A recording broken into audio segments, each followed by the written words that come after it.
I am Swati Kaurav, your Hindi teacher. आज हम शुरू करेंगे कक्षा 6 का पाठ 1, जिसका नाम है उपकार धार का। सबसे पहले हम देखेंगे इसके शब्दार्थ। तो कूल यानी किनारा, पराजय, हार या शिकस्त, स्वप्न यानी सपना, सुप्त सोया हुआ या सुन्न, मुसीबत, आफत, झकझोर जोर से हिलाना। झकझोर मीन्स जोर से हिलाना। हम देखेंगे इस कविता में कवि ने जीवन में भोगने वाले सुखों को गतिशील जीवन का अवरोध बताया है, क्योंकि सुखी जीवन में इंसान जीवन की वास्तविकता से दूर रहता है। इसलिए कवि ने जीवन की कठिनाइयों को महत्व दिया है और सुखों को अवरोध के रूप में प्रस्तुत किया है। आइए अब हम पढ़ते हैं कविता। कूल से उपकार ज्यादा मानता हूँ धार का मैं, कूल से उपकार ज्यादा मानता हूँ धार का मैं, हर भंवर में डालकर जिससे मुझे तैरना सिखाया। हर भंवर में डालकर जिससे मुझे तैरना सिखाया। इसका मतलब है वह जो कवि है वो किसका ज्यादा उपकार मान रहा है? धार का, किनारे से ज्यादा उपकार मान रहा है, क्योंकि उसने क्या किया है? भंवर में डालकर उसे तैरना सिखाया, मतलब तैरना सिखाया है उसने, उससे निकलना सिखाया है। कर दिया कमजोर था इतना भुजाओं को सुखों ने, कर दिया था कमजोर इतना भुजाओं को सुखों ने, हर नए तूफान में भयभीत झुकने लगे थे। हर नए तूफान में भयभीत हो झुकने लगे थे। मतलब सुखों ने उसके कंधों को, उसकी भुजाओं को इतना कमजोर कर दिया था कि वह हर मुसीबत या हर तूफान में उसे क्या है? डर कर झुकने लगे थे। राह पर सुकुमार इतने हो गए थे पाँव मेरे, राह पर सुकुमार इतने हो गए थे पाँव मेरे, हर चढ़ाई को पराजय मानकर रुकने लगे थे। हर चढ़ाई को पराजय मानकर रुकने लगे थे। कवि क्या कहना चाह रहा है इस पंक्तियों में? उसके पांव इतने सुकुमार हो गए थे कि वह राह पर चलता था तो उसका क्या होता था? चढ़ाई पर चढ़ता था तो मतलब चढ़ाई में चढ़ने से पहले ही उसके पांव क्या होते थे? रुक जाते थे, क्योंकि उसके पांव इतने सुकुमार मतलब कोमल हो चुके थे। राह से उपकार ज्यादा मानता हूँ ठोकरों का, राह से उपकार ज्यादा मानता हूँ ठोकरों का, वज्र सी कठिनाइयों पर पांव को फिरना सिखाया। कवि है वो क्या कह रहा है इन पंक्तियों में कि वह राह से ज्यादा उपकार किसका मान रहा है? ठोकरों का मान रहा है, जिसमें जो कठिनाइयां हैं उन्होंने क्या किया है? उसके पांव को चलना या फिरना, घूमना सिखाया है। तो इसलिए राह से ज्यादा उपकार कवि किसका मान रहा है? ठोकरों का मान रहा है। नींद की अंगड़ाइयों ने इस तरह बांधा नयन को, नींद की अंगड़ाइयों ने इस तरह बांधा नयन को, स्वप्न का तकिया लगा बेसुध सड़क पर सो गया था। मतलब वह नींद को क्या कह रहा है? नींद की इतनी अंगड़ाइयां आई कि नींद ने क्या की? उसकी जो आंखों है उसमें क्या कर दी? बाधा डाल दी। और नींद ने क्या किया? स्वप्न का तकिया लगा दिया, स्वप्न दिखाना शुरू कर दिया। तो वह कहाँ सो गया? बेसुध होकर सड़क पर सो गया। दूर जब मुझको थकी तकदीर मेरी खोजती थी, दूर जब मुझको थकी तकदीर मेरी खोजती थी, मैं बिछौना का बना घरौंदा खो गया। जब उसकी तकदीर उसे खोज रही थी, इन पंक्तियों में कवि ने क्या कहा है कि जब उसकी तकदीर उसको खोज रही थी तब क्या कर रहा था? उसने नींद का जो घरौंदा बनाया और घरौंदों में ही खो गया। नींद के कारण उसने एक घरौंदा बनाया, बिछौना बनाया और वे उसमें खो गया। नींद से झकझोर जिसने सुप्त पौधों को जगाया, नींद से झकझोर जिसने सुप्त पौधों को जगाया, घर मुझे सचमुच बना देता अपाहित बिस्तरे का। इसमें वह क्या कहना चाह रहा है इन पंक्तियों में कवि कि उसने जो छांव से ज्यादा किसका उपकार मान रहा है, धूप का मान रहा है। अगर छांव में वह सोता तो क्या होता कि सो जाता, उसकी नींद आ जाती, लेकिन जो धूप है उसने उसे क्या किया, जगा दिया, झकझोर दिया, हिला दिया। घर मुझे सचमुच बना देता, घर मुझे सचमुच बना देता अपाहित बिस्तरे का। इस पंक्ति का क्या मतलब है, इन पंक्ति का वो कहना चाहता है, इन पंक्तियों में कहना चाहता है कि मुझे घर क्या बना देता, अपाहिज कर देता, अपाहिज कर देता किसका, बिस्तर का। यदि न मेरी सांस की रफ्तार में तूफान होता, यदि न मेरी सांस की रफ्तार में तूफान होता, यदि मुसीबत के दिए जलते नहीं मेरी डगर में, यदि मुसीबत के दिए जलते नहीं मेरी डगर में, जन्म से इंसान होकर मैं भी ना इंसान होता, जन्म से इंसान होकर मैं भी ना इंसान होता। अगर वह कहना चाहता है कि अगर मेरी सांस में तूफान नहीं होता, अगर मैं मुसीबतों का सामना करने के मुझ में साहस ना होता, तो और जो मुसीबत है वो उसके रास्ते में दिए ना जलाती, अगर जो मुसीबत है उसके रास्ते में दिए न जलाती, तो वह जन्म से इंसान का उसने जन्म तो लिया, लेकिन वह इंसान होकर भी इंसान ना हो पाता, क्योंकि जो व्यक्ति मुसीबतों का सामना ना कर पाए वह इंसान नहीं होता। फूल से उपकार ज्यादा मानता हूँ सूल का मैं, फूल से ज्यादा उपकार मानता हूँ सूल का मैं, दूसरों का दर्द मेरे पाँव में जिसने दिखाया, दूसरों का दर्द मेरे पाँव में जिसने दिखाया।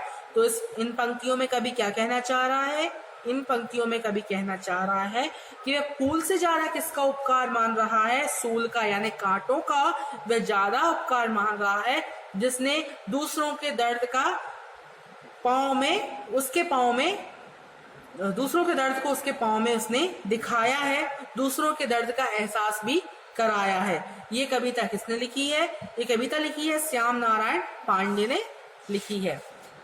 अब हम देखते हैं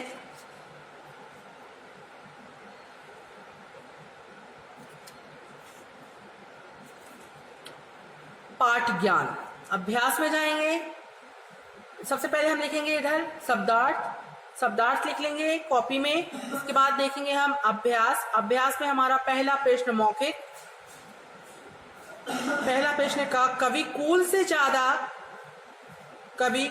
ज्यादा धार का उपकार क्यों मानता है, तो इसका उत्तर है धार ने कवि को जीवन के महत्व को सिखाया है, धार ने कवि को जीवन का महत्व सिखाया है। इसका पहले का उत्तर होगा धार ने कवि को जीवन का महत्व सिखाया है। अब देखेंगे प्रश्न दूसरा, व्यक्ति तूफान से भयभीत क्यों होता है, व्यक्ति तूफान से भयभीत क्यों होता है, इसका उत्तर है क्योंकि व्यक्ति अपने आप को कमजोर मानता है, क्योंकि व्यक्ति अपने आप को कमजोर मानता है, इसलिए वह तूफान से भयभीत हो जाता है।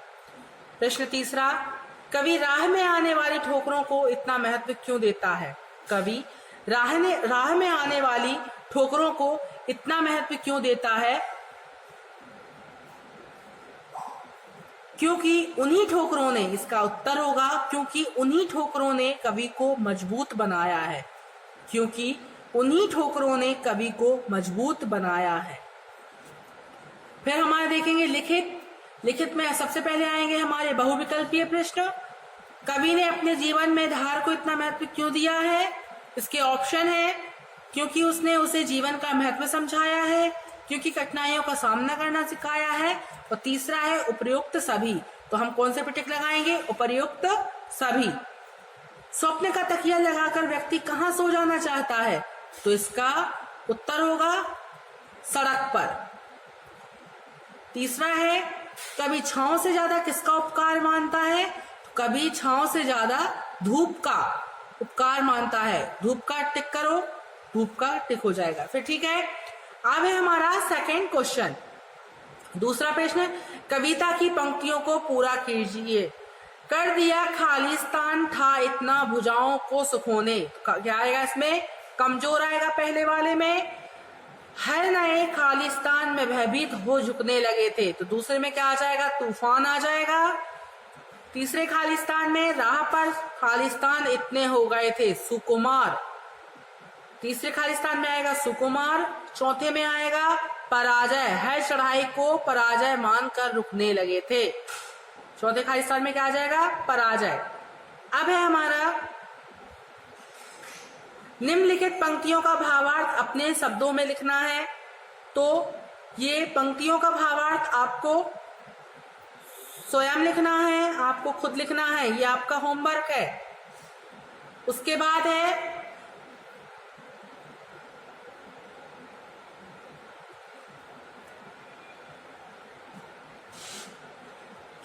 प्रश्न चौथा, निम्नलिखित प्रश्नों के उत्तर दीजिए। पहला प्रश्न है, कविता में कवि ने जीवन में आने वाले सुखों को गतिशील जीवन में अवरोध क्यों बनाया है? तो इसका उत्तर है, कवि ने अपने जीवन में आने वाले सुखों को गतिशील जीवन में अवरोध इसलिए बताया है क्योंकि सुखी जीवन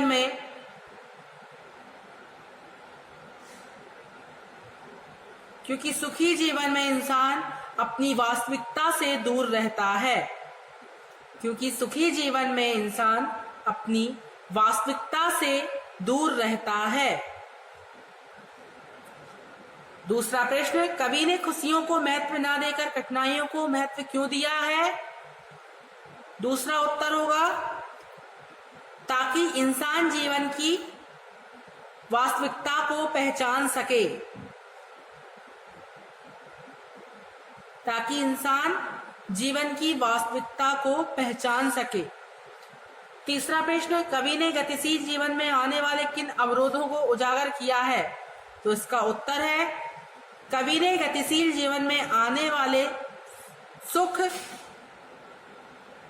आराम, सुख जैसे अवरोधों को उजागर किया है। चौथा प्रश्न, कवि जीवन से जुड़ी हुई कौन सी सीख बच्चों को देना चाह रहा है? तो इसका उत्तर होगा, कवि जीवन में आने वाली कठिनाइयों से कभी घबराना नहीं चाहिए, बल्कि उससे लड़ने के लिए स्वयं को तैयार करना चाहिए। इस प्रकार की सीख बच्चों को देना चाह रहा है। हमारा पांचवा प्रश्न, छांव से उपकार ज्यादा मानता हूं धूप का मैं, नींद से झकझोर जिसने सुप्त पौधों को जगाया। पंक्ति का अर्थ स्पष्ट कीजिए। तो इसका अर्थ है, इन पंक्तियों में कवि ने बताया है कि, या इन पंक्तियों का अर्थ है कि छांव जहां हमें सुख जीवन में आगे बढ़ने नहीं देते, परंतु धूप जिसका अर्थ है कठिनाई हमें जीवन में आगे बढ़ाती है। इन पंक्तियों का अर्थ है, यहाँ कवि ने छांव को सुख माना है और धूप को कठिनाई माना है।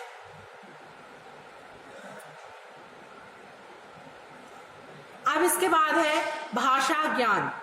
निम्नलिखित शब्दों में से मूल शब्द और उपसर्ग अलग कीजिए। उपधन काल, ये इसमें अलग है। नीचे लिखा है झकझोर, झक धन झोर।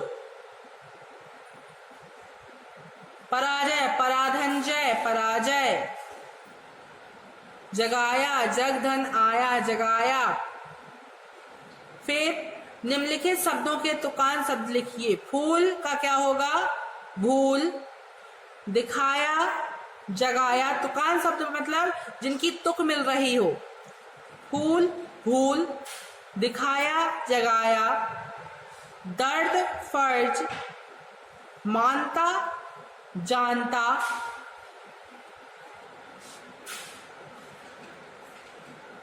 पांव, गांव। सूल, धूल। निम्नलिखित शब्दों के विलोम शब्द। ये यहां पर धार का कोई विलोम शब्द नहीं होता है, ये गलत है हमारा।